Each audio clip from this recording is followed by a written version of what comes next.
Praise be to God. கர்த்தருக்கு ஸ்தோத்திரம். I am very glad to be with you this morning. இந்த காலையில் உங்களோடு கூட இருப்பது எனக்கு மிகுந்த மகிழ்ச்சியாக இருக்கிறது. Thank you for all of you came and cooperated and helped in the Irumbuliyur convention. இரும்பு நடந்தான கன்வென்ஷனுக்கு அநேகர் உதவி செய்தீர்கள். அதற்காக நாங்கள் மிகவும் நன்றியோடு இருக்கிறோம். Also one reason I came here to thank you for praying for me when I was sick. நான் இங்க வந்ததுன்னு ஒரு நோக்கம் உங்களுக்கு நன்றி சொல்லும்படியாக தான். நான் வியாதியாக இருந்த நேரத்தில் நீங்கள் எனக்காக ஜெபித்தீர்கள். அதற்காக உங்களுக்கு நன்றி. I know because of all your prayers and God's grace I am still standing here. உங்களுடைய எல்லாரோட ஜெபத்தினாலும் தெய்வத்துடைய இரக்கத்தினாலும் நான் இன்று உங்கள் மத்தியில் நின்று கொண்டிருக்கிறேன். I know you will continue to pray for us. எங்களுக்காக தொடர்ந்து ஜெபிப்பீர்கள் என்று நான் நம்புகிறேன். I am glad that God, the small group is growing. இந்த சிறிய கூட்டமானது வளர்ந்து கொண்டிருக்கிறபடினால் நான் தெய்வத்துக்கு நன்றியுள்ளவனா இருக்கிறேன். Maybe next time if the Lord allows me to come, I hope the place will be full. அடுத்த தடவை தேவன் இங்க வரும்படியாக எனக்கு அனுமதி கொடுத்தால் நான் வரும்பொழுது நான் விசுவாசிக்கிறேன் இந்த ஹால் முழுவதும் நிரம்பி இருக்கும் என்று விசுவாசிக்கிறேன். I am glad how, although it's a group, small group, I am very glad to see how the Spirit of God is moving here. இந்த சிறிய கூட்டம் இருந்தாலும் சிறிய கூட்டமாக நீங்கள் இருந்தாலும் கூட எப்படி தேவ ஆவியானவர் உங்கள் மத்தியில் அசைவாடுகிறார் என்பதை பார்க்கும் பொழுது நான் மிகவும் மகிழ்ச்சி அடைந்தேன். I know God is going to bless you more and more. தேவன் இன்னும் அதிகமாக உங்களை ஆசீர்வதிப்பார். And most of you are able to fast and pray in these days. We are glad about that. இந்த உபவாச நாட்களிலே அநேகரால் உபவாசி ஜெபிக்க முடிந்தது. அது எங்களுக்கு மிகுந்த மகிழ்ச்சியாக இருக்கிறது. You know, all over the world this week our churches, their fasting prayer was going on. உங்களுக்கு ஒரு காரியம் தெரியுமா? இந்த உபவாச வாரத்தில் முழு உலகத்தில் இருக்கிற நம்முடைய சபை உபவாசித்து ஜெபித்தது. And I heard so many children fasted and prayed. பல இடங்களில் நான் கேள்விப்பட்டேன் பிள்ளைகளும் கூட உபவாசித்து ஜெபித்தார்கள். Because they were also anxious to receive God's blessing. ஏனென்றால் அவர்களும் கூட தேவனுடைய ஆசீர்வாதத்தை பெற வாஞ்சையாக இருந்தார்கள். We thank you for all your unity and love in this church. இந்த சபையில் இருக்கிறதான உங்கள் அனைவருக்கும் மத்தியில் இருக்கிறதான ஒற்றுமைக்காகவும் சமாதானத்திற்காகவும் நான் மகிழ்ச்சி அடைகிறேன். We will turn to Romans chapter 1 verse 4. ரோமர் எழுதின ரோமர் புஸ்தகம் 1ஆம் அதிகாரம் 5ஆம் வசனம். In English, declared to be the Son of God with power according to the Spirit of holiness by the resurrection from the dead. மாம்சத்தின்படி தாவீதின் சன்னதியில் பிறந்தவரும் பரிசுத்தமுள்ள ஆவியின்படி தேவனுடைய சுதன் என்று மரித்தோரிலிருந்து உயிரிழந்ததினாலே பலமாய் ரூபிக்கப்பட்ட தேவகுமாரனுமாய் இருக்கிறார். By the resurrection, you know what is proving. உயிர்த்தெழு மூலமாக எந்த காரியம் நிரூபிக்கப்படுகிறது? Jesus was raised by the Holy Spirit from the grave. கல்லறையிலிருந்து கர்த்தராகிய இயேசு கிறிஸ்து பரிசுத்தாவினால் உயிர்ப்பிக்கப்பட்டார் என்பதுதான் நிரூபிக்கப்படுகிறது. But here it says he was raised by the Spirit of holiness. இங்கு சொல்லப்பட்டிருக்கிறது பரிசுத்த ஆவியின் பரிசுத்தத்தினாலே அவர் உயிர்ப்பிக்கப்பட்டார் என்று சொல்லப்பட்டிருக்கிறது. பரிசுத்தமுள்ள ஆவியின். So Holy Spirit is different from Spirit of holiness. பரிசுத்த ஆவி என்பது பரிசுத்தமுள்ள ஆவிக்கும் வித்தியாசங்கள் உண்டு. We all may receive the Holy Spirit, but we may not have the Spirit of holiness. நாம் எல்லோருமே பரிசுத்தாவை பெறலாம், ஆனால் பரிசுத்தமுள்ள ஆவியை நாம் எல்லோரும் பெற முடியாது. After we receive the Holy Spirit, when our spirit becomes holy, that is called Spirit of holiness. நாம் பரிசுத்தாவை பெற்ற பிறகு நம்முடைய ஆவி பரிசுத்தம் அடைந்த பிறகுதான் அது பரிசுத்தமுள்ள ஆவி என்று அழைக்கப்படும். We may receive the Holy Spirit, but we may not have the Spirit of holiness. நாம் பரிசுத்தாவை பெறலாம், ஆனால் நம்முடைய ஆவி பரிசுத்தமுள்ள ஆவி என்று அழைக்கப்பட முடியாது. So why God gave us the Holy Spirit? எதற்காக தேவன் நமக்கு பரிசுத்தாவை கொடுத்தார்? I am very glad to see so many children were really getting filled in the Holy Spirit in the meeting. இந்த கூட்டத்திலே சிறு பிள்ளைகள் அநேகர் பரிசுத்தாவில் நிரம்பி பரிசுத்தாவினால் நிரம்பினதை பார்க்கும் பொழுது நான் மிகவும் மகிழ்ச்சி அடைந்தேன். But we should know it is not simply to get filled in the Spirit and shake or run or dance.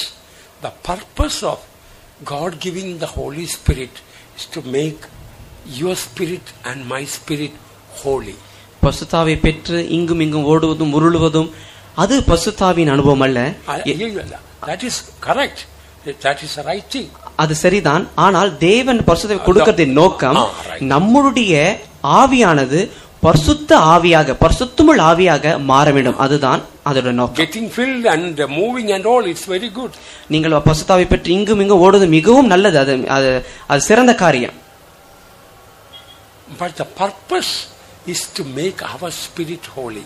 ஆனால் நோக்கம் என்னவென்றால் உங்களுடைய ஆவியும் என்னோட ஆவியும் பரிசுத்தமுள்ள ஆவியாக மாற்ற வேண்டும். அதுதான் அதோட நோக்கம். Because we have not yet, our spirit has not become holy. That is why sometimes we get angry, we get irritated, and we get hurt, and we cannot forgive others.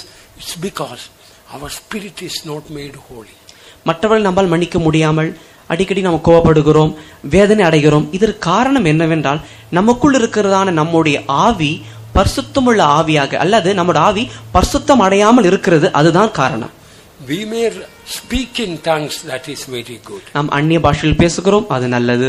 We may even prophesy, that is good. சில சமயங்களில் தீர்க்கதரிசனம் உரைக்கிறோம், அது மிகவும் நல்லது. We might have received the Holy Spirit 30 years ago, that is good. 30 ஆண்டுக்கு முன்பதாக நீங்க பரிசுத்த ஆவி பெற்றிருக்கலாம், அதுவும் நல்லது. But still the same old anger. ஆனால் அதே பழைய கோபம், the same irritation, அதே பழைய எரிச்சல், and the same way you speak hurting others. மற்றவங்களுக்கு வேதனை கொடுக்கக்கூடிய மாதிரி அந்த முன்பிருந்ததான் அதே பழைய சுபாவம், அதே பேச்சு. And we cannot forgive others. மற்றவர்களை மன்னிக்க முடியாத ஒரு சுபாவம். That shows even though we receive the Holy Spirit, our spirit has not become holy. இதெல்லாம் எதை காட்டுகிறது என்றால் நாம் பரிசுத்தாவை பெற்ற பின்பும் கூட நம்முடைய ஆவி பரிசுத்தம் அடையவில்லை, அதை தான் காட்டுகிறது. So here, how was Jesus resurrected according to this 5th verse in Tamil?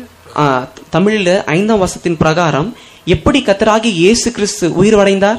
He was raised from the dead according to the spirit of holiness. பரிசுத்தமுள்ள ஆவின்படி தேவன் மரித்தோரிலிருந்து உயிர்த்தெழுந்தார். So beloved ones, when Jesus comes, if we have to be resurrected or go, Holy Spirit is not enough. பிரியமானவர்களே, கர்த்தராகிய இயேசு கிறிஸ்து வரும் பொழுது நாம் உயிர்த்தெழுந்து போவது நாம் பரிசுத்தாவை பெற்றோமே, அதோடு மாத்திரமல்ல, we accepted Jesus and took baptism and received the Holy Spirit. All these are true. நாம் ரட்சிக்கப்பட்டிருக்கிறோம், ஞானஸ்நானம் பெற்றிருக்கிறோம், பரிசுத்தாவை பெற்றிருக்கிறோம். இதெல்லாம் நல்லது, அதெல்லாம் உண்மைதான். We also say without the Holy Spirit we cannot go when Jesus comes. கர்த்தராகிய இயேசு கிறிஸ்து வரும் பொழுது பரிசுத்தாவி இல்லாமல் பரலோகத்துக்கு பறந்து செல்ல முடியாது, உயிர்த்தெழ முடியாதுன்னு சொல்லுகிறோம், அது உண்மைதான். All the people who receive the Holy Spirit may not go when Jesus comes. பரிசுத்தாவை பெற்ற அனைவரும் கர்த்தராகிய இயேசு கிறிஸ்து வரும் பொழுது போவார்கள் என்று நிச்சயமல்ல. After receiving the Holy Spirit, our spirit should become holy. பரிசுத்தாவை பெற்ற பிறகு நம்முடைய ஆவி பரிசுத்தமுள்ள ஆவியாக மாற வேண்டும். We must examine and see, is my spirit holy or unholy? நம்முடைய இருதயத்தை, நம்முடைய ஆவியை நாம் ஆராய்ந்து பார்ப்போம். நம்முடைய ஆவி பரிசுத்தமுள்ள ஆவியாக இருக்கிறதா என்று பார்ப்போம். When we have the spirit of holiness, what happens? நமக்குள் பரிசுத்தமுள்ள ஆவி இருக்கும் பொழுது என்ன சம்பவிக்கும்? We can forgive others, those who speak evil of us. நமக்கு விரோதமாக பேசுகிறவர்களை நாம் மன்னிப்போம்.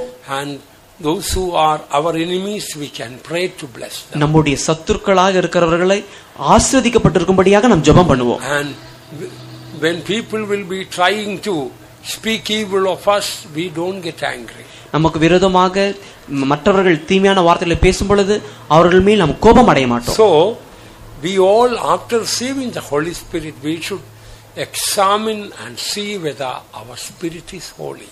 நாம் பரிசுத்தாவை பெற்ற பிறகு நம்முடைய ஆவியை நாம் ஆராய்ந்து பார்க்க வேண்டும்.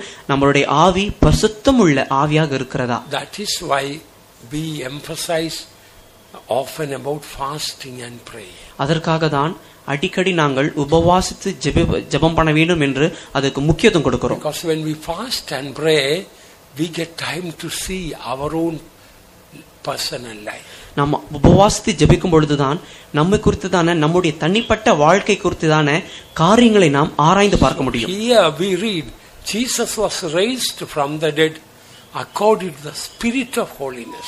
இங்க நாம் பார்க்கிறோம், கர்த்தராகிய இயேசு கிறிஸ்து மரித்திலிருந்து உயிர்த்தெழுந்தார். எப்படி?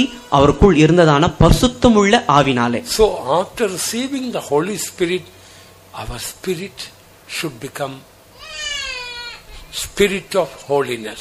நாம் பரிசுத்தாவை பெற்ற பிறகு நம்முடைய ஆவி பரிசுத்தமுள்ள ஆவியாக மாற வேண்டும். See, when we die, நாம் மரிக்கும் பொழுது our body cannot go to heaven. நம்முடைய இந்த சரீரம் பரலோகத்துக்கு போகாது. Our spirit must go to heaven. நம்முடைய ஆவிதான் பரலோகத்துக்கு போக வேண்டும். When Jesus died on the cross, கர்த்தராகிய இயேசு கிறிஸ்து சிலுவையில் மரித்த பொழுது what did Jesus say? இயேசு என்ன சொன்னார்? Father, receive my spirit. பிதாவே, என் ஆவியை ஒப்புவிக்கிறேன் அல்லது ஏற்றுக்கொள்ளும் என்று சொன்னார். He did not say, Father, I give my body to you. பிதாவே, என் சரீரத்தை உமக்கு கொடுக்கிறேன் என்று இயேசு சொல்லவில்லை. He didn't say, Lord, I am giving my soul to you. ஆண்டவரே, என்னுடைய ஆத்துமாவை உமக்கு கொடுக்கிறேன் பிதாவே என்று அவர் சிலுவையில் தொங்கிக் கொண்டிருக்கும் சொல்லவில்லை. I am giving my spirit to you.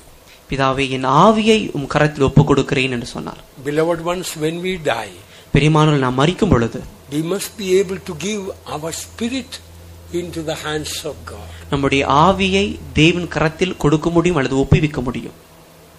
When Stephen, the first martyr, was dying, முதலாவது இரத்த சாட்சியாகிய ஸ்தேவான் மரிக்கும் பொழுது, we read in Acts chapter 7, last verse, please read, Lord Jesus, I give my spirit into your hands. அப்போஸ்தலர் 7ஆம் அதிகாரம் கடைசி வசனத்தில் ஸ்தேவானை குறித்து நாம் வாசிக்கிறோம். அவனோ முழங்காற்படியிட்டு, ஆண்டவரே, இவர்கள் மேல் இந்த பாவத்தை சுமத்தாதிரும் என்று மிகுந்த சத்தமிட்டு சொன்னான். இப்படி சொல்லி நித்திரை அடைந்தான். 59வது வசனம். அப்பொழுது கர்த்தராகிய இயேசுவே, என் ஆவியை ஏற்றுக்கொள்ளும் என்று ஸ்தேவான் தொழுது கொள்ளுகையில் அவனை கல்லெறிந்தார்கள். Right. So, see, while Stephen was dying, he did not say, Lord, receive my body. பாருங்க, இங்க ஸ்தேவான் மரிக்கும் பொழுது பிதாவே, என்னுடைய சரீரத்தை எடுத்துக்கொள்ளும் என்று சொல்லவில்லை. He didn't say, receive my soul. என்னுடைய ஆத்துமாவை எடுத்துக்கொள்ளும் என்றும் அவன் சொல்லவில்லை. Receive my spirit. என் ஆவியை எடுத்துக்கொள்ளும். Remember, when we die, we must be able to give our spirit into the hands of God. உங்களுடைய ஞாபகத்தில் வைத்துக் கொள்ளுங்கள், நாம் மரிக்கும் பொழுது நம்முடைய ஆவியை தான் தேவன் கரத்தில் ஒப்புவிக்க முடியும். If our spirit is not a spirit of holiness, நம்முடைய ஆவி பரிசுத்தமுள்ள ஆவியாக பரிசுத்தமுள்ள ஆவியாக இல்லாமல் இருந்தால் we cannot give that into the holy hands of God. நம்முடைய ஆவியை பரிசுத்தமுள்ள கரமாகிய பிதாவின் கரத்தில் ஒப்புவிக்க முடியாது. We have to give into the holy hands of God our spirit. Our spirit should be made holy. நம்முடைய தேவனின் பரிசுத்தமுள்ள கரத்தில் நம்முடைய ஆவியை ஒப்புவிக்க வேண்டும் என்றால் நம்முடைய ஆவி பரிசுத்தமுள்ள ஆவியாக இருக்க வேண்டும். One day, just before dying, little before dying, I was seeing a man. ஒரு மனிதன் மரிக்கிறதுக்கு முன்பதாக மரிக்கும் தருவாயில் இருந்த ஒரு மனிதனை நான் கண்டேன். He was a child of God. அவர் ஒரு தேவ பிள்ளை. He was getting very angry with the people who were looking after him. அவரை கவனிக்கிறதான அந்த ஜனங்களிடத்தில் மிகவும் கோபப்படுகிறார். And then he died. அதன் பிறகு அவர் மரித்தார். Before dying, he told, மரிக்கும் பொழுது அவர் சொன்னார், please pray that the powers of hell may be broken. அவர் சொன்னார், பாதாளத்தின் வல்லமைகள் முறிக்கும்படியாக நீங்கள் எனக்காக ஜெபியுங்கள் என்று அவர் சொன்னார். So obviously the powers of hell was attacking him at the time of his death. இதிலிருந்து தெளிவாக ஒரு காரியம் நமக்கு விளங்குகிறது. அந்த தேவ பிள்ளை மரிக்கும் பொழுது பாதாளத்தின் வல்லமைகள் தான் அவரை தாக்கிக் கொண்டிருந்தது என்று விளங்குகிறது. Why the powers of hell were attacking him? ஏன் இந்த தேவனுடைய பிள்ளையை பாதாளத்தின் வல்லமை தாக்கினது? Because his anger and unsanctified spirit, he could not give into the hands of holy God. அவர் பாதாளத்தின் வல்லமையை தாக்கினதே அதற்கு காரணம் என்னவென்றால் அவருக்கு இருந்ததான கோபமும் சுத்திகரிக்கப்படாத தன்னுடைய ஆவினால் தான். அதனால் தான் பரிசுத்தமுள்ள தேவனுடைய கரத்தில் தன்னுடைய ஆவியை ஒப்புவிக்க முடியவில்லை. I remember in my village the richest man died. என்னுடைய கிராமத்தில் மரித்ததான ஒரு ஐஸ்வர்வானை குறித்து எனக்கு நன்றாக தெரியும். Oh, the nurse told her she could not stand there. அந்த நர்ஸ் சொன்னாங்க, என்னால் அந்த மரிக்கும்போது நிற்க முடியவில்லை என்று சொன்னாங்க. That while dying, that rich man was saying, silver and gold, like the money he is holding in hand, he was showing as if he is holding so much of money and dying. அந்த மருத்துவ வச்சு அந்த nurse சொன்னாங்க, இந்த ஐஸ்ரோம் மறிக்கும் பொழுது என் தங்கம் வெள்ளி பணம் சொல்லிக்கொண்டே இருந்தான். கையில எல்லாம் அந்த பணத்தை எடுத்துக்கொண்டு பணத்தை காட்டுறது போல பணம் தங்கம் அப்படின்னு சொல்லி மறிச்சான்னு என்று சொன்னாங்க. What a horrible way he died. எவ்வளவு பயங்கரமான கொடூரமாக அவன் மறித்தான் என்று பாருங்கள். Now all over the world people are celebrating the resurrection of Jesus, but many people do not know what is the meaning of that. இன்று முழு உலகத்திலும் கர்த்தராகிய இயேசு கிறிஸ்து உயிர்த்ததான இந்த நாளை ஈஸ்டர் நாள் என்று கொண்டாடி கொண்டு இருக்கிறாங்க. ஆனா மெய்யாகவே ஈஸ்டர் என்றால் என்ன, உயிர்த்தெழுந்த நாள் என்ன என்று அறியாமல் அநேகர் இருக்கிறாங்க. Here in this Romans chapter 1 verse 5, what did we read? இந்த ரோமர் என்ற புத்தகத்தின் 1 அதிகாரம் 5 வசனம் நாம் என்ன பார்க்கிறோம்? What we read, that through the Spirit of holiness Jesus was raised from the dead and declared to be the Son of God. நாம் வாசித்தது என்ன? பசுத்தமுள்ள ஆவின்படியே தேவனுடைய சுதன் என்று மரித்தோர் இருந்து உயிர்த்தெழுதினாலே பலமாய் ரூபிக்கப்பட்ட தேவகுமாரனுமாய் இருக்கிறார். So if we have to, after we die, if we have to be resurrected when Jesus comes, our spirit should be made holy. நாம் மரித்த பிறகு கர்த்தராகிய இயேசு கிறிஸ்து வரும்பொழுது நாம் உயிரடைய வேண்டும் என்றால் நம்முடைய ஆவி பரிசுத்தமுள்ள ஆவியாக சுத்திகரிக்கப்பட்ட ஆவியாக மாற வேண்டும். Or if Jesus comes today, if we have to be transformed, beloved ones, our spirit should be holy. பிரியமானவர்களே, ஒருவேளை கர்த்தராகிய இயேசு கிறிஸ்து இன்று வருவார் என்றால், நாம் மறுரூபமாக்கப்பட வேண்டும் என்றால் நம்முடைய ஆவி பரிசுத்தமுள்ள ஆவியாக மாற வேண்டும். Sometimes husband and wife for small things they argue and fight. சில சமயங்களில் கணவன் மனைவியர்களுக்குள்ளே சிறிய காரியங்களுக்காக வழக்காடி கொண்டு சண்டை போட்டுக் கொண்டு இருக்கிறார்கள். One day I went to visit, many years ago I went to visit a believer family. அநேக ஆண்டுகளுக்கு முன்பதாக ஒரு விசுவாசி குடும்பத்தை சந்திக்க நான் போனேன். I saw the husband face so bad and the wife's face also very bad. They were not talking to each other. அந்த கணவனுடைய முகம் மனைவியுடைய முகத்தை பார்க்கும்போது மிகவும் மோசமாக இருந்தது. ஒருவருக்கொருவர் பேசாமல் இருந்தார்கள். I knew there's something problem here. நான் புரிஞ்சுக்கிட்டே இது இவருக்குள்ள ஏதோ ஒரு சில குழப்பம் இருக்குன்னு. I asked the brother what happened. அந்த சகோதரனை பார்த்து கேட்டேன், என்ன சம்பவித்தது? So he told pastor, I came from work very tired. அவர் சொன்னார், பாஸ்டர் வேலை முடிச்சு மிகவும் களைப்பாக நான் வீட்டிற்கு வந்தேன். So I asked my wife, are there any letters? Did any postman bring any letters? நான் என் மனைவியை பார்த்து கேட்டேன், இந்த போஸ்ட்மேன் ஏதாவது எனக்கு லெட்டர் ஏதாவது கொண்டு வந்தாரா என்று கேட்டேன். And she told, do you think every day the postman is bringing letters for you? அதுக்கு அவர் சொல்லுகிறார்கள், நான் தினந்தோறும் அந்த போஸ்ட் மாஸ்டர் உங்களுக்கு அந்த லெட்டர் கொண்டு வரார் என்று நீங்கள் எதிர்பார்க்கிறீங்களா என்று கேட்டார்கள். And that made him husband get irritated. இந்த வார்த்தை கணவனுக்கு கோபம் ஊட்டியது. She could have told, no, there are no letters. That was enough. அந்த வீட்டுக்காரமா இப்படி சொல்லிருக்கலாம், எந்த கடிதமும் வரலன்னு சொல்லிருக்கலாம். But she told, do you think every day postman is bringing letters for you? ஆனா அந்த அம்மா சொன்னது என்ன, தினந்தோறும் போஸ்ட் மாஸ்டர் உங்களுக்கு லெட்டர் கொண்டு வருவாரா என்று சொன்னார்கள். So why she was speaking like that to irritate the husband? ஒரு கணவனை எரிச்சல் மூட்டு வகையில் ஏன் இந்த மனைவியானவள் பேச வேண்டும்? Because her spirit is not sanctified. ஏனென்றால் அவருடைய மனைவனுடைய ஆவி சுத்திகரிக்கப்படவில்லை. Sometimes your husband may try to irritate you, but if you got a spirit of holiness, you will not get angry. சில சமயங்களில் உங்களுடைய கணவர் உங்களுக்கு எரிச்சல் மூட்டலாம். உங்களுடைய ஆவி பரிசுத்தமாக்கப்பட்ட சுத்திகரிக்கப்பட்ட ஆவியா இருந்தால் நீங்கள் அதை தாங்கக்கூடும். Sometimes your husband may try to irritate you, but if your spirit is sanctified, you will not react wrongly. உங்களுடைய கணவன் சில சமயங்கள் உங்களுக்கு எரிச்சல் மூட்டக்கூடும். உங்களுடைய ஆவி சுத்திகரிக்கப்பட்ட ஆவியா இருந்தால் நீங்கள் தவறான வகையில் அவர்களுக்கு விரோதமாக கிரியை செய்ய மாட்டீர்கள். Remember, when we die, our body does not go to heaven. ஞாபகத்தில் வைத்துக் கொள்ளுங்கள், நாம் மரிக்கும் பொழுது நம்முடைய சரீரம் பரலோகத்துக்கு போகாது. Our body only will go to the grave. நம்முடைய சரீரம் கல்லறைக்கு தான் போகும். Our spirit must go to the presence of God. நம்முடைய ஆவிதான் தேவனுடைய சமூகத்திற்கு போக வேண்டும். So if that has to go, it should be a sanctified spirit. நம்முடைய ஆவி தேவனுடைய சமூகத்திற்கு போக வேண்டும் என்றால் நம்முடைய ஆவி சுத்திகரிக்கப்பட்ட ஆவியாக இருக்க வேண்டும். How many times we don't like to talk to some people who spoke evil of us. நமக்கு விரோதமாக பேசினவர்களை பார்த்து பேச நமக்கு எத்தனை தடவை நமக்கு பிடிக்காமல் இருந்தது. Why we cannot speak to them?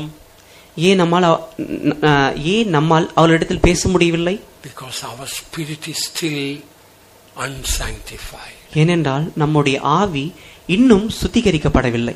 How do you know when your spirit is sanctified? எப்படி உங்களுடைய ஆவி சுத்திகரிக்கப்பட்டது என்று நீங்கள் அறிந்து கொள்வீர்கள்? When your spirit is sanctified, all your heavy burden of your heart will go.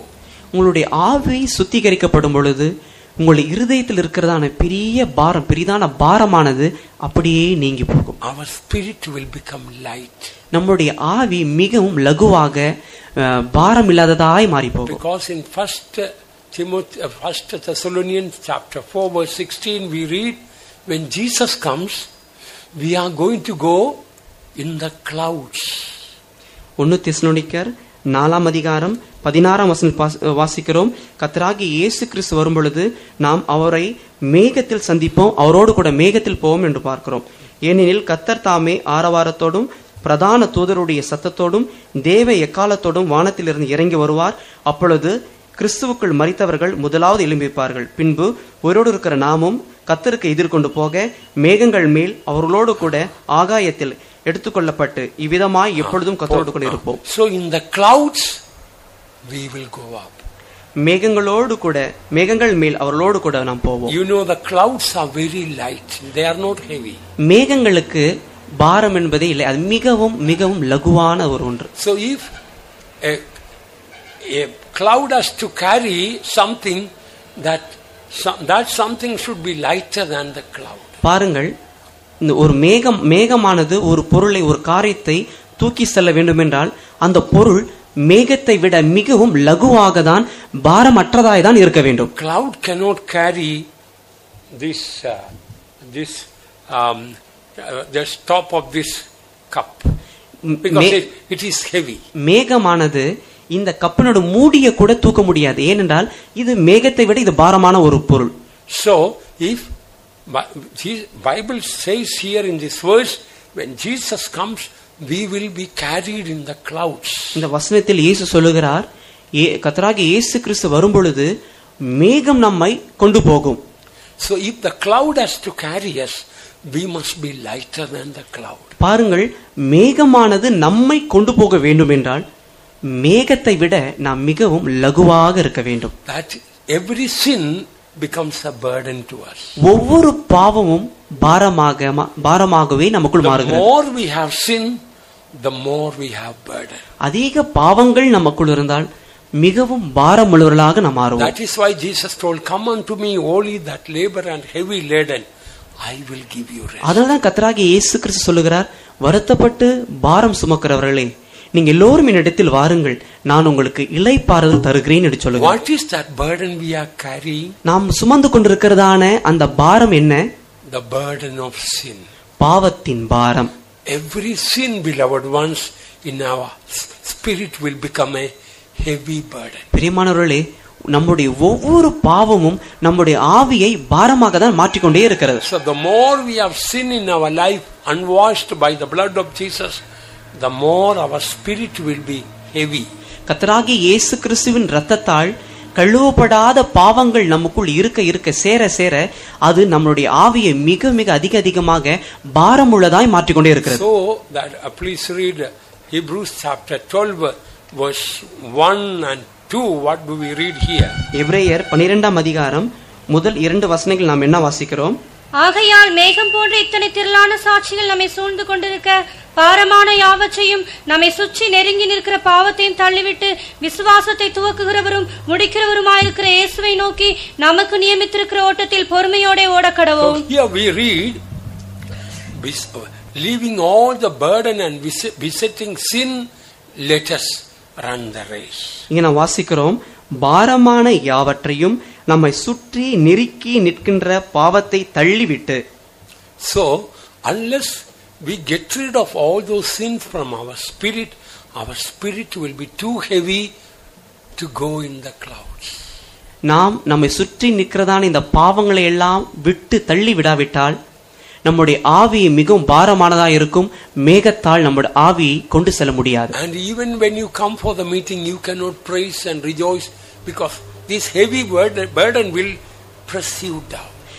சபை கூட்டங்களுக்கு வந்தாலும் கூட உங்களால் ஆவில் நிறைந்து மகிழ்ந்து களி கூற முடியாது. ஏனென்றால் இந்த பாரமானது உங்களை அப்படி அழித்து வைத்துவிடும். But when the burdens go, like a butterfly, we can fly in the air. இந்த பாரமானது நீங்கி போன உடனே ஒரு பட்டாம்பூச்சியை போல நாம் அப்படியே பறந்து செல்வோம். That is why we already read in Hebrews chapter 12 verse 1 and 2 that leaving all besetting sin and the burden that is in us, let us run this race. அதனால்தான் ஏற்கனவே வாசித்தோம். எபிரேயர் 12 வசனங்கள் வாசித்தோம். பாரமான யாவற்றையும் நம்மை சுற்றி நிற்கிறதான பாவத்தையும் தள்ளிவிட்டு நாம் பறந்து செல்வோம் என்று நாம் வாசித்தோம். When we come to the presence of God, we must bring our burden and give to Jesus. நாம் தேவனுடைய சமூகத்திற்கு வரும்பொழுது நம்முடைய பாரத்தை இயேசுவின் கரத்தில் அப்படியே கொடுத்து விட வேண்டும். True, tomorrow whether there is food you have, you may not know. இது நிஜமாக இது உண்மைதான். ஒருவேளை உங்களுக்கு நாளைக்கு ஆகாரம் இருக்குமோ இல்லையோ. Tomorrow whether you will have money, you may not know. நாளைக்கு உங்களுக்கு கையில் பணம் இருக்குமோ இல்லை என்று உங்களுக்கு தெரியாது. Tomorrow whether you will get a job, you don't know. உங்களுக்கு நாளைக்கு வேலை கிடைக்குமா அதுவும் உங்களுக்கு தெரியாது. One thing we know, Jesus is alive. He will care for us. ஆனா ஒன்று மாத்திரம் உண்மை, இயேசு உயிரோடு இருக்கிறார், ஜீவனோடு இருக்கிறார். அவர் உங்களை பராமரித்துக் கொள்வார். Even if others don't care for you, He cares for you, so we can cast all our care upon Him. மற்றவர்கள் உங்களுக்கு விசாரிக்காமல் உங்களுக்காக உங்களுக்காக கவலைப்படாமல் இருக்கலாம். ஆனால் கர்த்தராகிய இயேசு கிறிஸ்துவோ ஜீவனோடு கூட இருந்து உங்களுக்காக பாரங்களை சுமந்து உங்களை விசாரிக்கிறவராக உங்களை பராமரிக்கிறவராக இருந்து கொண்டிருக்கிறார். One day I have to go to the faith home. I didn't have money. Many years ago. அநேக ஆண்டுகளுக்கு முன்பதாக நான் ஒரு விசுவாச வீட்டுக்கு போக வேண்டியதா இருந்தது. என்னுடைய கையில் பணம் இல்லை. And it is about 14 miles, about 21 kilometers to go. அது ஏறக்குறைய 14 மைல் 21 கிலோமீட்டராக இருந்தது.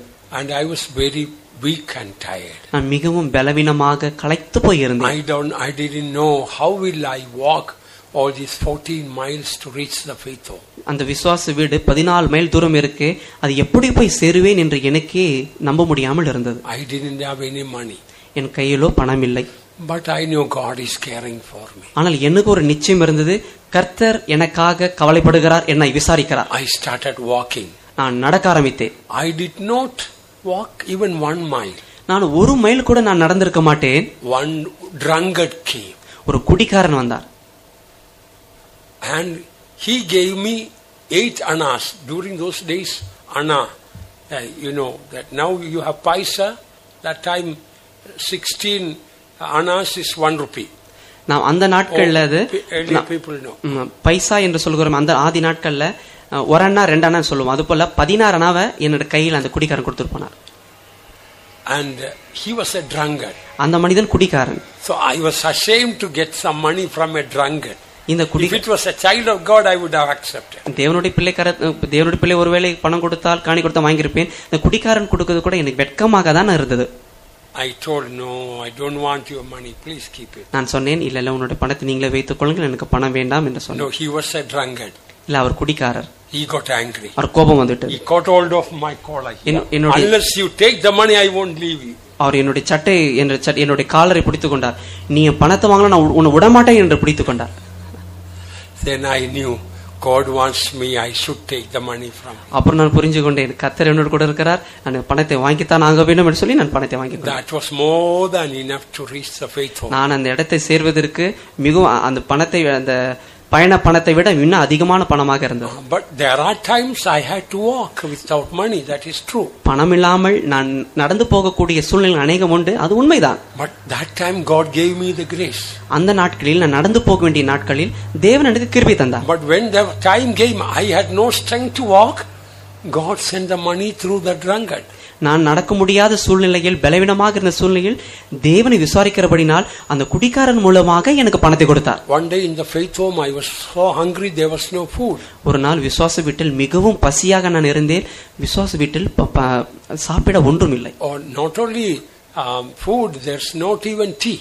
ஆகாரம் மாத்திரம் அங்க இல்லாமல் இல்லை, தண்ணி குடிக்கிறதுக்கு டீ கூட இல்லை. Only water was there. வெறும் தண்ணீர் மாத்திரம் தான் இருந்தது. I was very very hungry. நானோ மிகவும் பசியாக இருந்தேன். And because I was very hungry I couldn't sleep. நான் மிகவும் பசியாக இருந்தபடியால் எனக்கு தூக்கமும் கிடைக்கல. You know, if you are hungry you can Sometimes you go to bed and tired, you may soon sleep.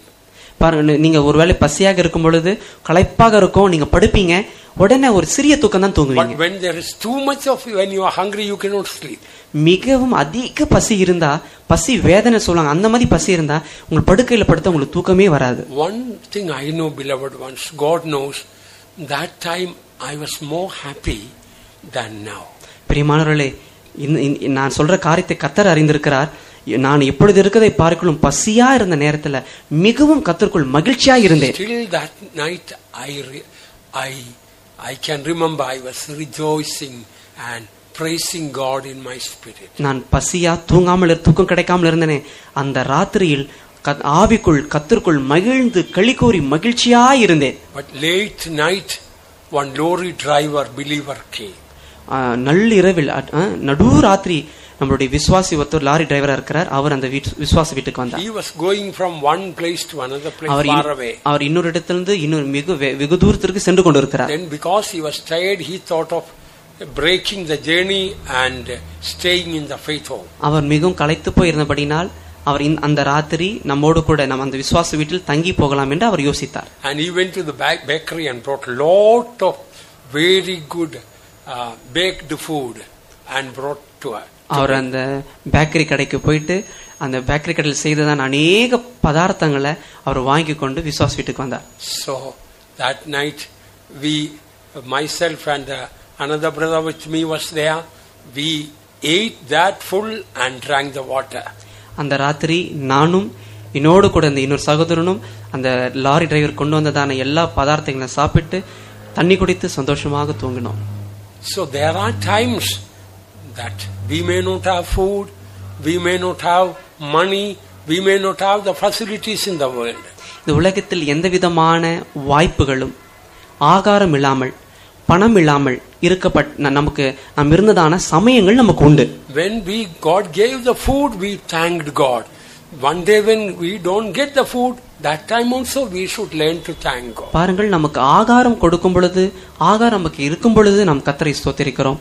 அதே போல ஆகாரம் நமக்கு இல்லாமல் இருக்கும் பொழுது கூட கர்த்தரை நாம் ஸ்தோத்திரிக்க வேண்டும், அவருக்கு நன்றியுள்ளவர்களாய் இருக்க வேண்டும். When God gives us money, we should thank God. When God does not give us money, then also we must thank God. தேவன் நமக்கு பணம் கொடுக்கும் பொழுது அவருக்கு நாம் ஸ்தோத்திரம் செய்ய வேண்டும். அவர் நமக்கு பணம் கொடுக்காமல் போனாலும் நாம் அவருக்கு ஸ்தோத்திரம் செய்ய வேண்டும். When everything is there for us, we must thank God. Then everything is removed from us. That also a test to see whether we will thank God or not. நமக்கு எல்லாம் சம்பரமாய் கொடுக்கப்பட்டிருக்கும் பொழுது கர்த்தரை ஸ்தோத்திரிக்க வேண்டும். நம்மிடத்திலிருந்து எல்லாம் எடுத்துக்கொள்ளப்படும் பொழுது கூட கர்த்தரை ஸ்தோத்திரிக்க வேண்டும். ஏனென்றால் அவை எல்லாமே எடுக்கப்படுகிறதே அது நமக்கு அளிக்கப்பட்ட ஒரு சோதனை போலதான். When Bible says in everything give thanks to God, for this is the will of God. எல்லாவற்றிற்கும் கர்த்தருக்கு ஸ்தோத்திரம் செய்யுங்கள், இதுவே உங்கள் மேல் குறித்ததான தேவனுடைய சித்தமாய் இருக்கிறது என்று வாசிக்கிறோம். முதலாம் தெசலோனிக்கர் 5ஆம் அதிகாரம் 18ஆம் வசனம். சீக்கிரம் படி.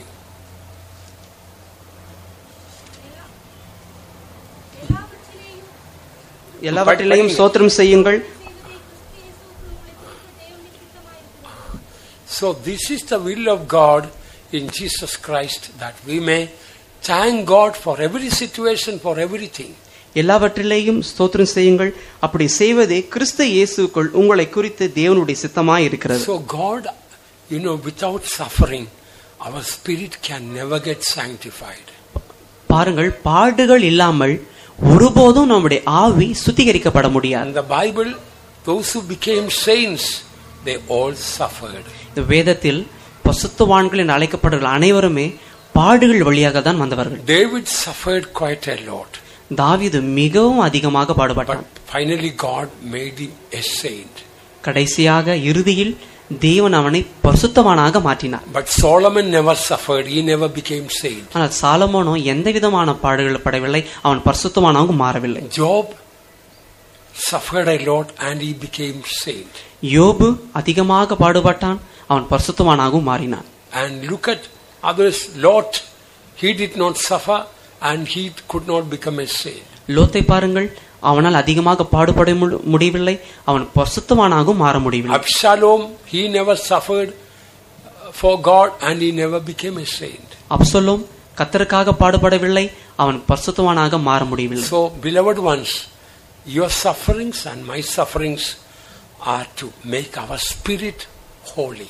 பிரியமானவர்களே, உங்களுடைய பாடுகளும் என்னுடைய பாடுகளும் நம்முடைய ஆவி பரிசுத்தமுள்ள ஆவியாக மாற்றப்படும்படியாக தான் அனுமதிக்கப்படுகிறது. Our suffering is only for a short time. நம்முடைய பாடுகள் மிகவும் குறுகிய காலத்துக்கு மாத்திரமே. Our glory through the suffering is eternal. நம்முடைய பாடுகள் மூலமாக கிடைக்கப்படுகிற மகிமை நித்தியமானது. So the little suffering we have, we must take it in a good spirit. இந்த அற்பமான கொஞ்ச காலத்திற்கிறதான இந்த அற்பமான பாடுகளை நல்ல ஆவியிலே நாம் அதை எடுத்துக்கொள்ள If வேண்டும். somebody is rejecting you, hating you, don't get angry with them. Praise God for that. சிலர் உங்களை வெறுத்து உங்களை தள்ளிவிட்டால் அவர்கள் மேல் நீங்கள் கோபப்பட வேண்டாம், அவர்களை நீங்கள் வெறுக்க வேண்டாம். அவர்கள் தள்ளிவிட்ட நிமித்தமாக கர்த்தருக்கு ஸ்தோத்திரம் சொல்லுங்கள். God allowed it. தேவன் தான் இதை அனுமதித்தார். It's a very good purpose. நல்ல நோக்கத்தோடு கூட தான் இந்த காரியத்தை தேவன் அனுமதித்தார். You know, if you take a pinch of sand and put it in the eye, what will happen? பாருங்கள், ஒரு சிறிய மண் துளிகளை எடுத்து உங்கள் கண்ணில் போட்டு பாருங்கள், என்ன சம்பவிக்கிறது? And you should start watering. நீங்கள் உங்கள் கண்களிலிருந்து தண்ணீர் தான் வந்து கொண்டு வரும். And there can be infection and red eye. உங்களுடைய கண்களில் பாதம் உங்களை கண் பாதிக்கப்படும், கண்ணெல்லாம் சிவந்து போய்விடும். And eyes may get irritated. உங்களுடைய கண்கள் எரிச்சல் மூட்டிக்கொண்டே இருக்கும். But instead of that, you take that pinch of sand and put in the mouth of an oyster. பாருங்கள், அதே உங்களை அந்த அளவுக்கு மண்ணை எடுத்து கண்ணில் போட்டதான் அந்த அளவுக்கு மண்ணை எடுத்து சிப்பி இருக்க தெரியும், கடல் சிப்பி, முத்து சிப்பி, அந்த சிப்பியோட வாயில போட்டு பாருங்க. What will happen? அது என்ன ஆகும்? That oyster with the saliva will be covering it and make it smooth. இந்த முத்து சிப்பி இருக்கு, அது தன்னுடைய எச்சில், அந்த எச்சில் மூலமாக அதை அப்படியே அது மேல இருந்து அந்த மண்ணை எல்லாம் மிருதுவாக மாற்றும். And with a chemical reaction, after some time, it becomes a pearl. அநேக உலோக மாற்றத்தின் நிமித்தமாக அந்த மண்ணானது முத்தாக மாறும். That is what happening in the oyster. இந்த காரியம்தான் மண்ணு முத்தாக மாறுகிறது. இந்த காரியம்தான் முத்து சிப்பிக்குள் நடக்கிறதான ஒரு சம்பவம். Our problems are like this sand, a pinch of sand. நம்மளுடைய பிரச்சனைகள் பாடுகள் எல்லாம் இப்படிதான், ஒரு துளி மண் போலதான். If we take it in the wrong spirit, அந்த பிரச்சனைகள் கஷ்டங்களை தவறான ஆவில் நாம் அதை எடுத்துக்கொண்டால் we get angry. நமக்கு கோபம் வரும். Why God allowed it? ஏன் தேவன் எனக்கு இதை அனுமதித்தார்? Why should I suffer like நான் ஏன் இப்படி பாடுபட வேண்டும்? What sin have I done? நான் என்ன பாவம் செய்தேன்? Why can God answer my prayer? எதுக்காக தேவன் என் ஜெபத்திற்கு பதில் கொடுக்கவில்லை? Why God is not helping me? ஏன் தேவன் எனக்கு உதவி செய்ய மாட்டேன்றார்? You are putting the sand in the eye. நீங்கள் மண்ணை எடுத்து உங்கள் கண்களில் தான் போடுகிறீர்கள். You are taking your problem in the wrong way. உங்களுடைய பிரச்சனைகளை தவறான ஆவில், தவறான நோக்கத்தோடு கூட எடுத்துக்கொள்கிறீர்கள். But like putting the same sand into the oyster's mouth. ஆனால் இதே மண், நீங்கள் எடுத்தது அதே மண் அளவை எடுத்து முத்து சிப்பின் வாயில் போட்டால் அது எப்படி இருக்கும்? It will become an oyster. It will become a pearl. அது முத்தாக மாறும். So when it is like your problems. அது கூட உங்கள் பிரச்சனை போலதான். When you take your problems in the right spirit. உங்களுடைய பிரச்சனைகளை, கஷ்டங்களை நல்ல ஆவியில், நல்ல நோக்கத்தோடு எடுத்துக்கொண்டால், Lord, I thank you for these problems. தேவனே, நீர் அனுமதித்த இந்த பிரச்சனைக்காக ஸ்தோத்திரம். That person is hating me because God wants to change my character. I must love that person. அந்த நபர் எனக்கு விரோதமாக இருக்கிறார், தேவன் தான் இதை அனுமதித்தார், என்னுடைய சுபாவம் மாற்றும்படியாக தான் தேவன் இதை அனுமதித்தார், அவரை நான் நேசிக்க போகிறேன். Lord, if you are not answering this prayer, I know there is a purpose. ஆண்டவரே, நான் வேண்டிக் கொண்ட இந்த காரியத்திற்காக, இந்த ஜெபத்திற்கு பதில் கொடுக்கவில்லை, அது நல்லது, இதன் மூலமாக உம்முடைய சித்தம் நிறைவேற போகிறது. There must be a plan of God for that. Thank you for that. ஆண்டவரே, நீர் பதில் கொடுக்காமல் இருக்கிறீரே, அதற்கு உம்முடைய நோக்கம் ஒன்று இருக்கிறது, அதற்காக உமக்கு ஸ்தோத்திரம். Then your problem, your sand will become a pearl. உங்களுடைய பிரச்சனை, இந்த மண்ணானது முத்தாக மாறும் பொழுது, so your problem will become a blessing to you. அதே போல உங்களுடைய பிரச்சனைகள் எல்லாம் உங்களுக்கு ஆசீர்வாதமாக மாறும். So one person, the same problem becomes a pearl. Another person, the same problem will be irritating there. பாருங்கள், ஒரே பிரச்சனை தான், ஒருவருக்கு அது ஆசீர்வாதமாக முத்தாக மாறுகிறது, மற்றவருக்கு எரிச்சலாக மாறுகிறது. Beloved ones, you have problems in life. பிரியமானவர்களே, உங்களுடைய வாழ்க்கையில் உங்களுக்கு பிரச்சனை உண்டு. I have problems in life. என்னுடைய வாழ்க்கையில் எனக்கு பிரச்சனை உண்டு. You go and see a king, he may have more problems than you and நீங்கள் போய் ஒரு ராஜாவை பாருங்கள், நம்மை பார்க்கலாம் அந்த ராஜாக்கு அதிக பிரச்சனை. But how are we dealing with our problem? நம்முடைய பிரச்சனைகளோடு கூட நாம எப்படி சந்திக்கிறோம், எந்த முறையில் சந்திக்கிறோம்? Our heavenly Father allowed it. என் பரமபிதா இதை அனுமதித்தார். It is to change my character. என்னுடைய சுபாவத்தை மாற்றும்படியாக தான் அவர் அனுமதித்தார். It is going at the end, this problem is going to become a blessing to me.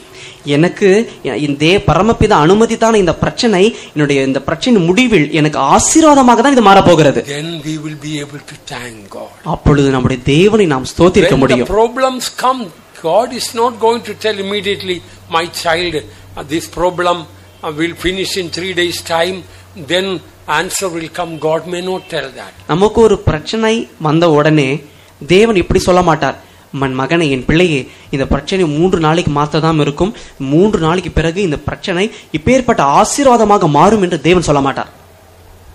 When God told Abraham to offer Isaac, Abraham இடத்தில் ஈசாக்கை பலி இடு என்று தேவன் சொன்ன பொழுது, God did not say, on the 3rd day when you are raising the knife, I kept already an angel, so don't be afraid.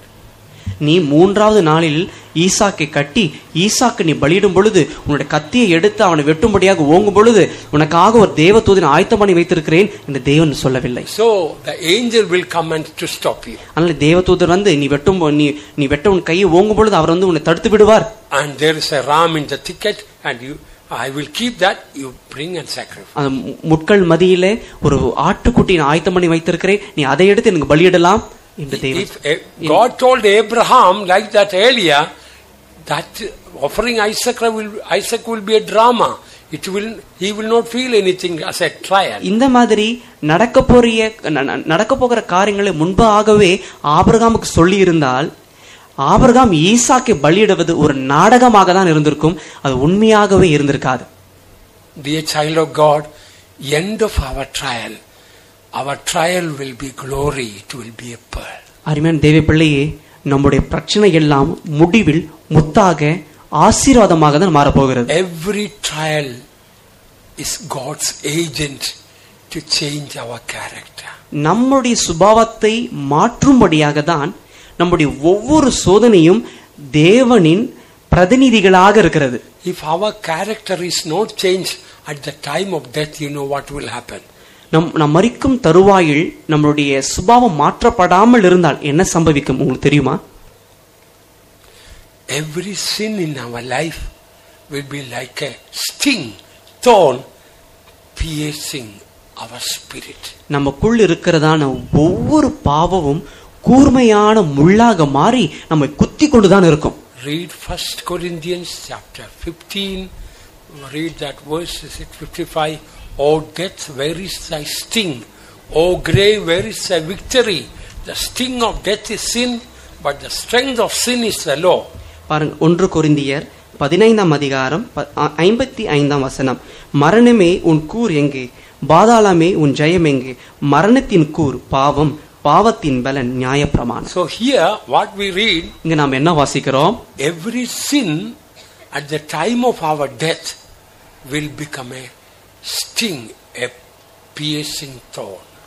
நமக்குள் இருக்கிறதான ஒவ்வொரு பாவமும் நாம் மரிக்கும் பொழுது நம்மை குத்துகிறதான கூர்மையான முள்ளாக தான் மாறுகிறது. Read again. மறுபடியும் வாசியுங்கள். மரணமே உன் கூர் எங்கே, பாதாளமே உன் ஜெயம் எங்கே? மரணத்தின் கூர் பாவம், பாவத்தின் பலன் நியாயப்பிரமாணம். So the sting of death is sin. மரணத்தின் கூர் முள், அது பாவம். Today if I die, இன்று நான் மரித்தால், if there is any hidden sin in my life, என்னுடைய வாழ்க்கையில் ஏதாவது மறைக்கப்பட்ட பாவங்கள் இருந்தால், any sin that I have not asked the Lord forgiveness, கர்த்தரிடத்தில் ஆண்டவரே என்னை கேட்காத ஏதாவது பாவம், மறைக்கப்பட்ட பாவம் எனக்குள் இருந்தால், that sin at the time of death will become sting and will be stinging not simply body but our spirit. அந்த பாவம் அரிக்கப்படாத அந்த பாவமானது நான் மரிக்கும் பொழுது முள்ளாக மாறி என்னை என்னோட சரீரத்தை குத்துகிறது மாத்திரமல்ல, என்னுடைய ஆவியை கூட அது குத்தும். If there are 1,000 sins in your life which you never asked forgiveness and not cleansed. ஒருவேளை உங்களுடைய வாழ்க்கையில் 1000 பாவம் இருந்து இந்த பாவங்களை கர்த்தரிடத்தில் சொல்லி மன்னிப்பு கேட்காமல் இருந்தால், you told a lie to that person, you never asked forgiveness. குறிப்பிட்ட நபரிடத்தில் நீங்க பொய்யை சொல்லி இருக்கிறீர்கள், அவரிடத்தில் பொய்க்காக மன்னிப்பு கேட்காமல் இருப்பீர்கள். To that person you don't talk because you are upset with that person. அந்த ஒரு குறிப்பிட்ட நபரோடு நீங்கள் பேச மாட்டீர்கள், ஏனென்றால் அவர் உங்களை குழப்பி இருக்கிறார், உங்களுக்கு பிரச்சனை கூட்டி இருக்கிறார், அதனால் பேச மாட்டீர்கள். And that person you hate. அவரை குறிப்பிட்டவரை நீங்கள் வெறுக்கிறீர்கள். And to this person's house you will never go because you are angry with that person. சிலர் வீட்டுக்கு நீங்கள் போக மாட்டீர்கள், ஏன்னா அவர்கள் மேல் உங்களுக்கு கோபம் உண்டு. And you didn't give tithes and you have stolen God's money. நீங்கள் தசபாகம் கொடுக்காமல் கர்த்தருடைய பணத்தை ஒருவேளை நீங்கள் திருடி வைத்திருக்கலாம்.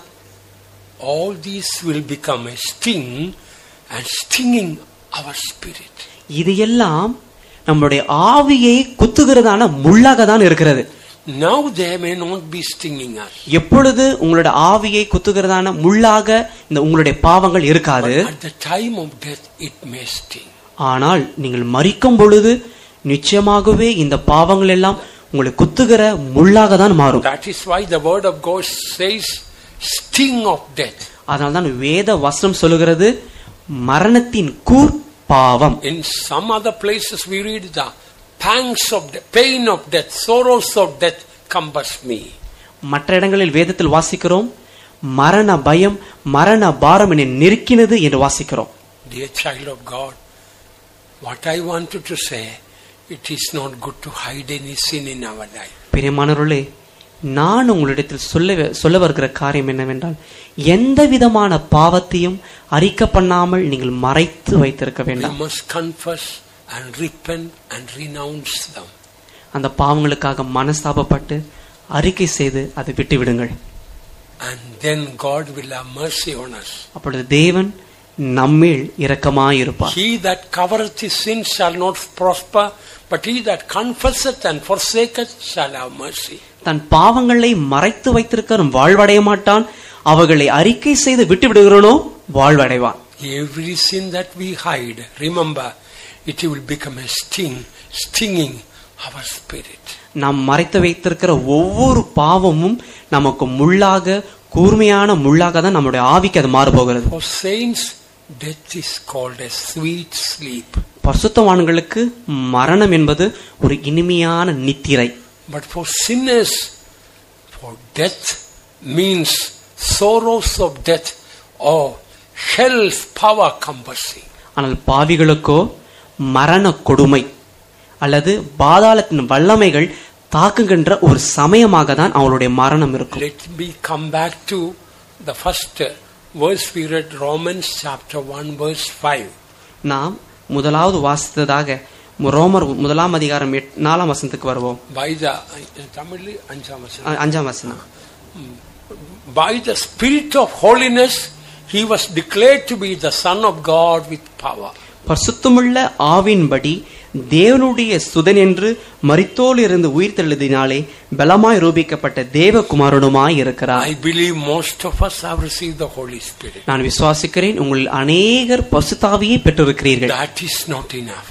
அது போதாது. Now God has given the Holy Spirit to make our spirit holy. நம்முடைய ஆவியை பரிசுத்தமுள்ள ஆவியாக மாற்றும்படியாக தான் தேவன் நமக்கு பரிசுத்த ஆவி கொடுத்திருக்கிறார். If that is so, at the time of our death we can tell like Jesus and Stephen, I give my spirit into your hands. அப்படி என்றால் பரிசுத்தமுள்ள ஆவியாக நம்முடைய ஆவி மாற்றப்பட்டால் இயேசு போலவும் ஸ்தேவான போலவும் நாம் மரிக்கும் பொழுது சொல்லலாம், பிதாவே என் ஆவியை ஏற்றுக்கொள்ளும் என்று சொல்லக்கூடும். If we die, that spirit of holiness will raise us up when Jesus comes. ஒருவேளை நாம் மரித்து போய்விட்டால் கர்த்தராகிய இயேசு கிறிஸ்து வரும் பொழுது நமக்குள் இருக்கிறதான பரிசுத்தமுள்ள ஆவி நம்மை மரணத்தில் இருந்து உயிரோடு எழுப்பும். Dear child of God, your trials and problems like a pinch of sand. அருமையான தேவ பிள்ளையே, உன்னுடைய பிரச்சனைகள் உன்னுடைய கஷ்டங்கள் எல்லாம் ஒரு கை மண் துளி போலதான். And don't put in the wrong place. அதை தவறான இடத்தில் போட வேண்டாம். Put it in the right spirit. அதை நல்ல அந்த பிரச்சனைகள் கஷ்டங்கள் எல்லாம் நல்ல ஆவியில் எடுத்துக்கொள்ளுங்கள். Then your problems will become one day a pearl, a great blessing. அப்பொழுது உங்களுடைய பிரச்சனைகள் உங்களுடைய பாடுகள் கஷ்டங்கள் எல்லாம் நல்ல ஆசீர்வாதமாக நல்ல முத்தாக தான் மாறும். And your spirit will be light to fly away in the clouds. அப்பொழுது உங்களோட ஆவி மேகம் கொண்டு செல்ற அளவுக்கு லகுவாக உங்க ஆவி இருக்கும். May God bless you. கர்த்தர் உங்களை ஆசீர்வதிப்பாராக. பயத்தோடென்றும்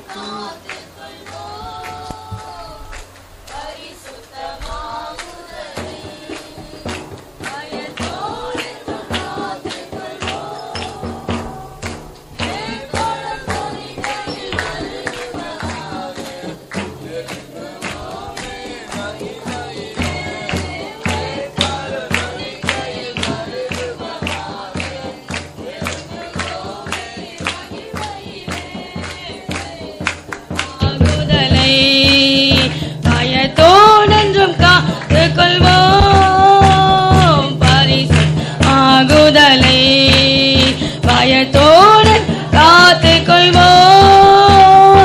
எக்காலம் தோணிக்கையில் மறுரூபமாக எழும்புவோமே மகிமையிலே எக்காலம் தோணிக்கையில் மறுரூபமாக எழும்புவோமே மகிமையிலே எக்காலம் தோணிக்கையில் மறுரூபமாக எழும்புவோமே மகிமையிலே எக்காலம் தோணிக்கையில் மறுரூபமாக எழும்புவோமே மகிமையிலே எக்காலம் தோணிக்கையில் மறுரூபமாக எழும்புவோமே மகிமையிலே எக்காலம் தோணிக்கையில் மறுரூபமாக எழும்புவோமே மகிமையிலே எக்காலம் தோணிக்கையில் மறுரூபமாக எழும்புவோமே மகிமையிலே. Hallelujah. Praise the Lord. Praise the Lord. Praise the Lord. Praise the Lord. Praise the Lord. Praise the Lord. Praise the Lord. Praise the Lord. Praise the Lord. Praise the Lord. Praise the Lord. Praise the Lord. Praise the Lord. Praise the Lord. Praise the Lord. Praise the Lord. Praise the Lord. Hallelujah. Hallelujah. Hallelujah. Hallelujah. Hallelujah. Hallelujah. Hallelujah. Praise the Lord. Praise the Lord. Praise the Lord. Praise the Lord.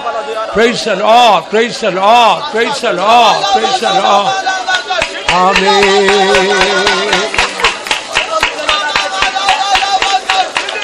Hallelujah. Hallelujah. Hallelujah. Hallelujah. Hallelujah. Hallelujah. Hallelujah. Praise the Lord. Praise the Lord. Praise the Lord. Let us surrender our life. Lord, I want my spirit to be sanctified. ஆண்டவரே என்னுடைய ஆவி பரிசுத்தமுள்ள ஆவியாக மாற வேண்டும் என்று நம்முடைய தேவனுடைய கருத்தில் ஒப்புக்கொடுப்போம். Don't take me from the world till my spirit is made holy. என்னுடைய ஆவி பரிசுத்தமுள்ள ஆவியாக மாறும் வரை தேவனே என்னை இந்த பூமியிலிருந்து எடுத்துக்கொள்ள வேண்டாம். Lord, when I leave the world, I want to give my spirit into your holy hands. ஆண்டவரே நான் மரிக்கும் பொழுது தேவனே என் ஆவியை ஏற்றுக்கொள்ளும் என்று சொல்லிதான் என் ஆவியை உங்கள் கருத்தில் கொடுக்க வேண்டும்.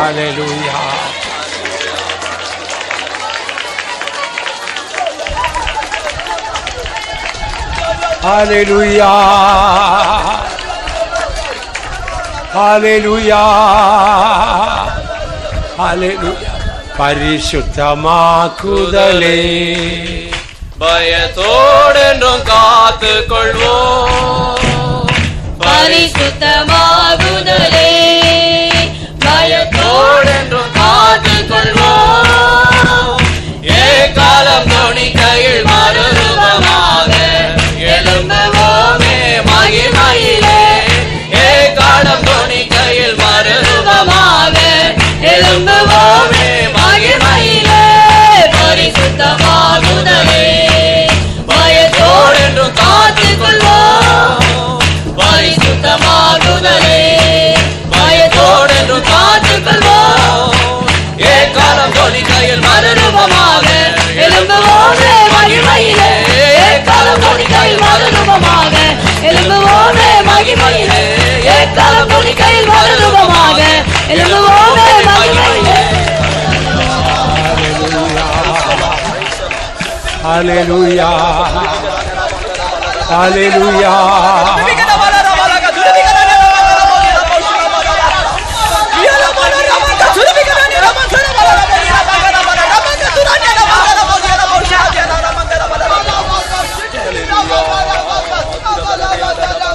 Hallelujah. Hallelujah. Hallelujah.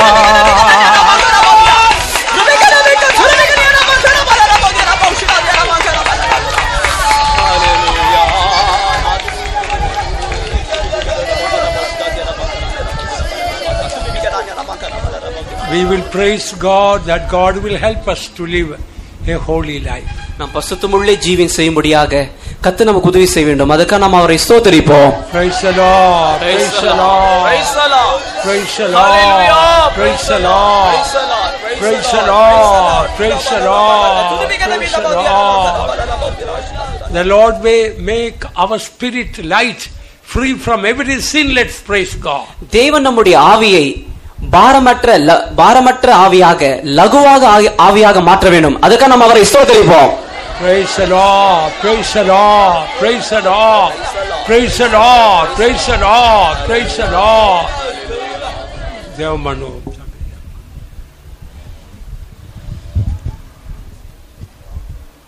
எங்களை அளவுக்கு அதிகமாய் நேசிக்கிறதான எங்கள் அன்பின் கர்த்தாவே, சுவாமி, இந்த மத்தியான நேரத்திலே நன்றியுள்ள இதயத்தோடு உமக்கு ஸ்தோத்திரங்களை ஏறெடுக்கிறோம் கர்த்தாவே. ஒன்றுக்குமே தகுதி இல்லாத எங்களை நீர் நேசித்து நீர் எங்கள் மத்தியிலே வந்து எங்களுடைய ஆராதனை நீர் ஆசீர்வதித்தபடினால் உமக்கு ஸ்தோத்திரம் கர்த்தாவே. ஒவ்வொருவரோடும் நீர் இடைப்பட்டபடினால் உமக்கு நன்றி கர்த்தாவே. நாங்கள் ஒன்றுமில்லை கர்த்தாவே, உம்முடைய கிருபை கர்த்தாவே. நாங்கள் மண் கர்த்தாவே, நாங்கள் தூசி கர்த்தாவே. எங்களுடைய ஆராதனையில் நீர் வந்தபடினால் உமக்கு ஸ்தோத்திரம் கர்த்தாவே. எங்களுடைய பாடல்களை நீர் ஆசீர்வதித்தபடினால் உமக்கு ஸ்தோத்திரம் கர்த்தாவே. ஆவியானவர் தாம் எங்களோடு இடைப்பட்டபடினால் உமக்கு ஸ்தோத்திரம் கர்த்தாவே. ஜீவனுள்ள சாட்சிகள் எழுதி தந்தபடினால் உமக்கு ஸ்தோத்திரம் கர்த்தாவே. தெய்வமே உமக்கு ஸ்தோத்திரம் கர்த்தாவே. இந்த காலை நேரத்திலும் இலைகளோடு நீர் இடைப்பட்ட தயவுக்காக உமக்கு ஸ்தோத்திரம் தகப்பனே. தெய்வமே, உம்முடைய குமாரனாகிய அந்த ஆண்டவராகிய இயேசு கிறிஸ்து மாம்சத்தின்படி அவர் தாமியத்தின் வம்சத்தில் வந்தாலும் அவர் பரிசுத்தமுள்ள ஆவியின் நிமித்தம் தெய்வமே அவர் தேவனுடைய குமாரன் என்று பலமாய் அவர் நிரூபிக்கப்பட்டின்படினால் கர்த்தாவே அவரை கர்த்தாவே அவரை நீர் எல்லா வானங்களுக்கு மேலாக நீர் உயர்த்தினீர் கர்த்தாவே. தெய்வமே உமக்கு ஸ்தோத்திரம் கர்த்தாவே. எங்களுடைய ஜீவிதத்தில் கூட நாங்கள் பரிசுத்தாவின் அபிஷேகம் பெற்றாலும் உங்களுடைய வருகையிலே நாங்கள் காணப்பட முடியாது கர்த்தாவே. ஏனென்றால் எங்களுடைய ஆவியிலே நீர் விரும்புவதான ஒரு பரிசுத்தம் வேண்டும். எங்களுடைய ஆவி ஒரு பரிசுத்தம் உள்ளதாக காணப்பட வேண்டும் என்று ஏழைகளோடு நீர் பேசின தயவுக்காக நமக்கு ஸ்தோத்திரம் கர்த்தாவே. தெய்வமே, அந்த ஸ்தேவான் கூட மரிக்கிறதான வேளையிலே ஆண்டவரே என் ஆவியை உம்மிடத்தில் ஒப்புக் கொடுக்கிறேன் என்று கூறினார் கர்த்தாவே. நீரும் கூட கர்த்தாவே என் ஆவியை ஏற்றுக்கொள்ளும் என்று ஒப்புக் கொடுத்தீர் கர்த்தாவே. அதை போன்று நாங்கள் ஒவ்வொருவரும் எங்களுடைய மரண நேரத்திலே ஆண்டவரே எங்கள் ஆவியை ஏற்றுக்கொள்ளும் என்று ஒப்புக் கொடுக்கிற விதத்தில் நீர் எங்களை மாற்றுங்க கர்த்தாவே. தெய்வமே உமக்கு ஸ்தோத்திரம் கர்த்தாவே. எங்களுக்கு வருகிறதான பாடுகள் ஒன்றிலும் நாங்கள் முறுமுறுக்காதபடி எல்லாவற்றிலும் உமக்கு ஸ்தோத்திரங்களை நாங்கள் ஏறெடுக்க கர்த்தாவே. ஏனென்றால் நீர் எங்களை விசாரிக்கிறீர் கர்த்தாவே. நீர் எங்களை தாங்குகிறீர் கர்த்தாவே. என்னோடு உங்கள் பாரங்களை வைத்துவிடு என்று சொன்னீர கர்த்தாவே. வருத்தப்பட்டு பாரபாவம் சுமக்கிறவர்களே நீங்கள் எல்லாரும் என்னிடத்தில் வாருங்கள், நான் உங்களுக்கு இளைப்பாறுதல் தருவேன் என்று சொன்னீர் கர்த்தாவே. மேலும் போது இத்தனை திரளான சாட்சிகள் சொல்லியிருக்க பாரமான யாவத்தையும் பாவமான யாவத்தையும் தள்ளிவிட்டு எங்களுக்கு நியமித்த அந்த ஓட்டத்தில் உம்மை நோக்கி நாங்கள் ஓட வேண்டும் என்று எங்களோடு பேசின தயவுக்காக உமக்கு ஸ்தோத்திரம் கர்த்தாவே. தெய்வமே, கர்த்தர் தாமே பிரதான தூதனுடைய சத்தத்தோடும் எக்காலத்தோடும் அவர் வருகிறதான வேளையிலே ஒரு உண்மை பொழுதிலே ஒரு நிமிடத்திலே நாங்கள் எல்லாம் அந்த மேகத்தை தோண்டி கர்த்தாவே லகுவாக பாவமற்றவர்களாக பரிசுத்தம் உள்ளவர்களாக பரிசுத்தமுள்ள ஆவி நிறைந்தவராக உம்மை சந்திக்க ஆயத்தம் உள்ளவர்களாக எங்களை தகுதிப்படுத்துகிறாவே. தெய்வமே, பாடுகள் இல்லாமல் இந்த பரிசுத்தத்தை நாங்கள் பெற முடியாது என்று எங்களோடு நீர் பேசினீர் கர்த்தாவே. தெய்வமே, அந்த கர்த்தாவே தாவீதை போன்று யோபுவை போன்று கர்த்தாவே நாங்கள் பட்ட பாடுகள் நம்முடைய நியாயப்பிரமாணங்களை கற்றுக்கொண்டேன் என்று கர்த்தாவே அவர்கள் கர்த்தாவே அந்த சிப்பிக்குள் போட்ட முத்து போன்று அந்த மண்ணை எடுத்தது போன்று எங்கள் பிரச்சனைகளை நாங்கள் அவர்களை போன்று எடுத்துக்கொண்டு தெய்வமே எங்களுடைய பாடுகளை நாங்கள் சந்தோஷப்பட அது நல்லது என்று நினைத்துக் கொள்ள உதவி செய்யும் கர்த்தாவே. அந்த லோத்துவை போன்று அல்ல, அந்த அப்சலோமை போன்று கண்ணில் விழுந்த மண் போன்று நாங்கள் நினைக்காமல் கர்த்தாவே எங்களுடைய ஜீவிதத்தில் ஒவ்வொருத்தான பாடுகள் நித்தியத்தில் எங்களுக்கு நித்திய தனமகிமை உண்டு பண்ணுகிறது என்பதை நாங்கள் நினைத்து கர்த்தாவே அதில் நாங்கள் சந்தோஷப்பட ஒரு நல்ல ஆவியோடு எடுத்துக்கொள்ள நீர் எங்களுக்கு உதவி செய்யும் கர்த்தாவே.